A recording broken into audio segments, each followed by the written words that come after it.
Il existe des prophéties qui traversent les siècles comme des plaies ouvertes, mais peu ont autant divisé et fasciné le monde catholique que les secrets de Fatima. Aujourd'hui, alors que beaucoup sentent que l'histoire retient son souffle, les paroles du pape Léo sur le troisième secret ont rallumé une attention sans précédent. Le nouveau souverain pontife a lu ce texte mystérieux, gardé sous scellé pendant des décennies, et ses déclarations ont laissé le monde sans voix. Ce n'est pas le sensationnalisme qui frappe, mais sa conviction profonde que les événements annoncés s'approchent avec une rapidité que personne n'avait prévue. Pour comprendre le poids réel de ces paroles, nous ne pouvons nous contenter de la curiosité du moment. Il nous faut revenir à une journée lumineuse où 3 enfants, Lucie, Jacinthe et François, reçurent une révélation qui allait changer à jamais notre regard sur l'avenir. Comme petit merci de nous rejoindre aujourd'hui, nous offrons un moment de bénédiction partagée. Commentez avec le mot « foi » si vous êtes ouvert à recevoir une pensée finale spéciale dédicata à tous ceux qui participent. Et s'il vous plaît, appuyez sur « j'aime » si vous appréciez ce moment. Les secrets confiés à Fatima n'étaient pas de simples messages, mais des visions célestes destinées à préparer l'humanité. Si beaucoup connaissent l'histoire en surface, rares sont ceux qui saisissent le véritable parcours de ces révélations, surtout le silence qui a entouré le troisième secret jusqu'à ce qu'il soit scellé au Vatican. Selon le pape Léo, ce moment de vérité, attendu depuis si longtemps, pourrait être arrivé. Restez bien avec nous, car au fur et à mesure que notre histoire se déroule, nous découvrirons une perspective sur ces prophéties qui pourrait vraiment vous surprendre. Tout a commencé dans la simplicité des campagnes portugaises, le 13 mai 1917, lorsqu'une figure plus lumineuse que le soleil est apparue à 3 petits bergers. Pourtant, ce que beaucoup oublient, c'est que la préparation de ces enfants avait commencé bien avant cette date par une rencontre avec une entité mystérieuse qui allait forger leur âme pour la mission à venir. Lorsqu'on évoque les apparitions de Fatima, beaucoup croient que tout a commencé avec l'arrivée de la Vierge Marie, mais la vérité est que la préparation spirituelle des 3 enfants avait débuté 1 an plus tôt. C'est en 1916 que Lucie, Jacinthe et François rencontrèrent celui qui se présenta comme l'ange de la paix. Sa présence n'avait rien de menaçant. Elle était silencieuse, limpide et capable de remplir l'air d'un poids sacré que les petits bergers n'oublieraient jamais. L'ange ne leur apporta pas de prophéties immédiates, mais il les prépara à la mission qu'ils recevraient plus tard en leur enseignant à prier avec une ferveur renouvelée. Il leur apprit à s'agenouiller, à incliner la tête et à ouvrir leur cœur à Dieu, récitant avec eux des prières d'une intensité qui les laissa tremblants. L'ange assura aux enfants que leurs supplications atteignaient déjà les cœurs de Jésus et de Marie, un détail que Lucie allait chérir jusqu'à la fin de ses jours. Cet accueil du surnaturel dans leur vie de berger, faite de pâturage et de journées silencieuses, n'avait rien d'un rêve ou d'une hallucination. Ce premier cycle de visite céleste agissait comme un prélude nécessaire, une invitation à entrer lentement dans un mystère destiné à marquer l'histoire de l'Église et de l'humanité tout entière. Ainsi, lorsque la Vierge apparut l'année suivante dans le champ de la Cova d'Airia, les 3 enfants n'étaient plus pris au dépourvu. Ils n'étaient ni effrayés, ni incrédules, mais prêts à écouter. C'est dans cette atmosphère d'obéissance silencieuse et d'attente sacrée que la Mère de Dieu commença à leur révéler ce qui allait devenir mondialement célèbre sous le nom des 3 secrets de Fatima. Ces messages, confiés à des enfants si humbles, allaient traverser les générations, influencer les gouvernements et peser lourdement sur le cœur des souverains pontifes successifs. Mais avant que ces secrets ne soient pleinement dévoilés, chaque nouvelle apparition construisait un pont entre le ciel et la terre, révélant des détails qu'aucun adulte n'aurait eu le courage d'affronter seul. La présence de la Vierge Marie à la Cova d'Airia, à partir du 13 mai 1917, n'était pas un événement isolé, mais le début d'un parcours sacré qui se déploierait sur 6 apparitions successives. Chaque rencontre mensuelle semblait ajouter une pierre à un édifice prophétique, préparant lentement les petits bergers à recevoir des révélations d'une profondeur inouïe.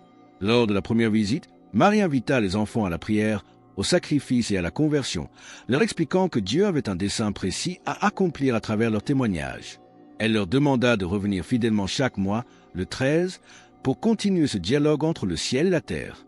À mesure que les rendez-vous de juin, juillet, septembre et octobre s'enchaînaient, la foule autour des enfants ne cessait de croître, attirée par les récits de cette lumière incroyable et des paroles mystérieuses que recevaient les petits pastoureaux.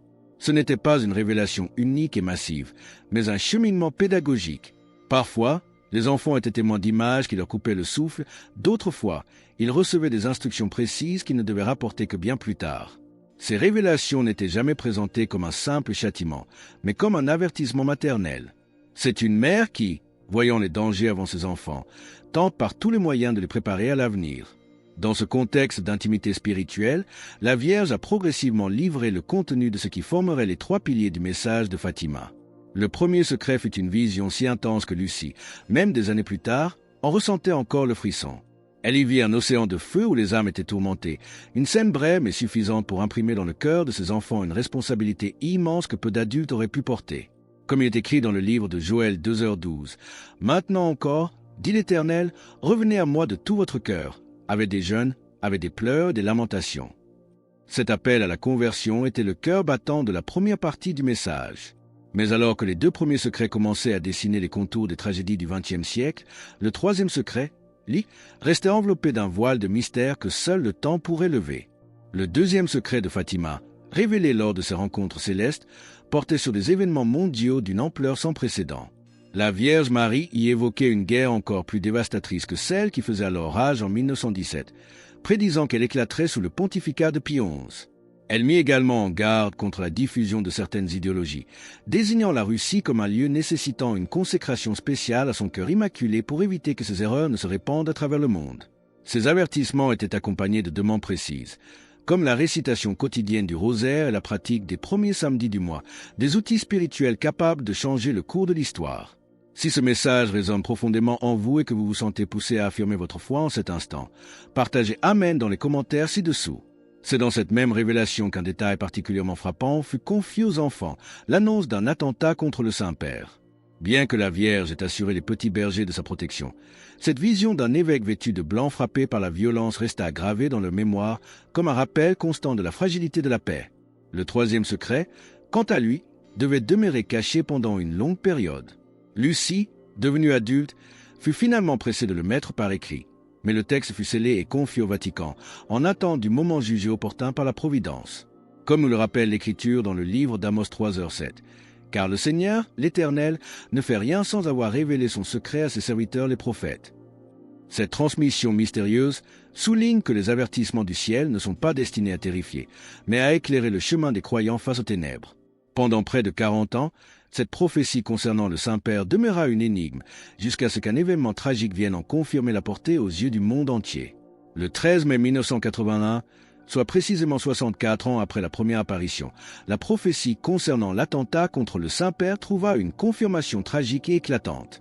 Alors que le pape Jean-Paul II traversait la place Saint-Pierre pour saluer les fidèles, des coups de feu retentirent, le frappant à bout portant.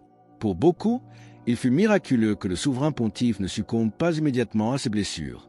Le pape lui-même n'eut aucun doute sur l'origine de son salut, attribuant sa survie à l'intervention directe de la Vierge de Fatima. Il déclara à plusieurs reprises qu'une main avait tiré, mais qu'une autre, maternelle, avait guidé le projectile pour épargner sa vie. En signe de gratitude infinie, Jean-Paul II fit enchasser la balle qu'il avait frappée dans la couronne de la statue de la Madone au sanctuaire de Fatima.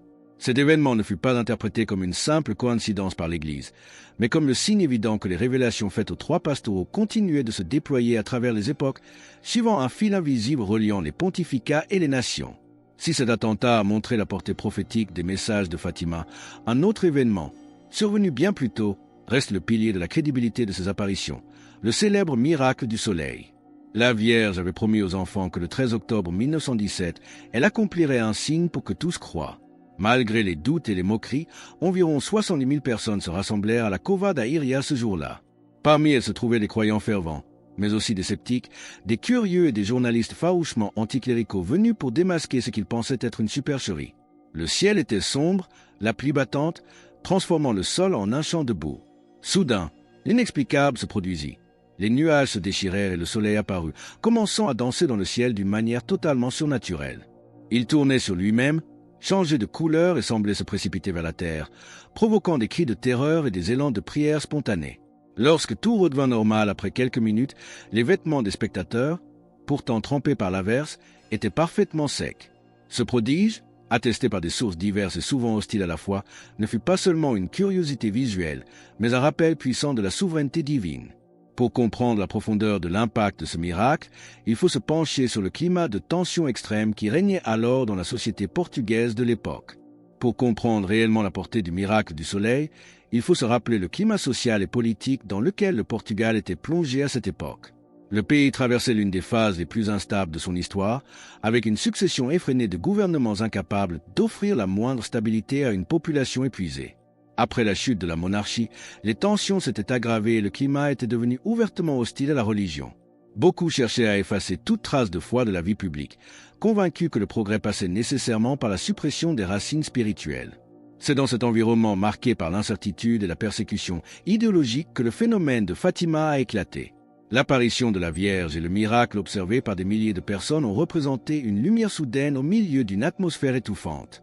Ce ne fut pas seulement un événement spirituel, mais un rappel puissant qui a réveillé la foi d'un peuple. Pour rejoindre notre communauté et ne manquer aucune histoire inspirante, pensez à cliquer sur « J'aime » et à vous abonner. Ce signe céleste a montré que, derrière les changements politiques et les tensions sociales, il existait une vérité plus grande qui ne pouvait être éteinte. Avec le temps, les 2 premiers secrets ont été compris à la lumière de l'histoire, la vision de l'enfer, la Seconde Guerre mondiale et la montée du communisme. Cependant, le 3e secret est resté enveloppé dans le silence le plus total pendant des décennies. Lucie, devenue religieuse, ne l'a mis par écrit que ces demandes insistantes de l'Église, et le texte est resté scellé au Vatican, protégé des regards du monde. Lorsqu'il a finalement été rendu public en l'an 2000, l'attention s'est portée sur la figure de l'évêque vêtu de blanc. Mais le sens profond de ce message continue de susciter des interrogations, surtout en ces temps de transformation rapide. C'est ici qu'intervient le pape Léo, qui a personnellement étudié ce texte sacré. Sans rien modifier au message originel, il a souligné une urgence que nous ne pouvons plus ignorer. Alors que nous contemplons l'héritage de Fatima, quelle est la conclusion finale vers laquelle ces mystères nous dirigent aujourd'hui? Le sens profond du 3e secret de Fatima continue de générer des questions, surtout en ces temps de changements rapides et de tensions mondiales. C'est ici qu'intervient le pape Léo, le nouveau souverain pontife, qui a lu personnellement ce texte que tant de générations ont cherché à interpréter. Sans rien modifier au message originel, il a rappelé ce que la Vierge avait déjà laissé entendre aux 3 pastoraux. Le monde s'éloigne de Dieu avec une vitesse que l'on ne peut plus ignorer. Les paroles de Fatima n'appartiennent pas au passé, mais à notre présent le plus immédiat. Selon le pape Léo, le but de ce message n'est pas de semer la terreur, mais de souligner l'urgence d'un retour à la foi avant que les événements annoncés ne s'accomplissent pleinement. C'est un appel simple et direct qui traverse un siècle pour arriver jusqu'à nous. La prophétie n'est pas une fatalité, mais une invitation à changer le cours de l'histoire par la prière et la conversion du cœur. Comme le souligne le message de la Vierge, la victoire finale appartient au cœur immaculé, mais cette promesse demande notre participation active. Nous sommes appelés à être les témoins de cette lumière dans un monde qui semble parfois perdre ses repères. La protection divine, si souvent manifestée à travers l'histoire des papes et des fidèles, reste disponible pour quiconque choisit de répondre à l'appel de Fatima avec sincérité et dévotion. Alors que nous concluons sur les mystères de Fatima et l'invitation pressante du pape Léo, nous vous invitons à déclarer votre foi. Commentez « Jésus est roi » ci-dessous pour affirmer cette vérité avec nous.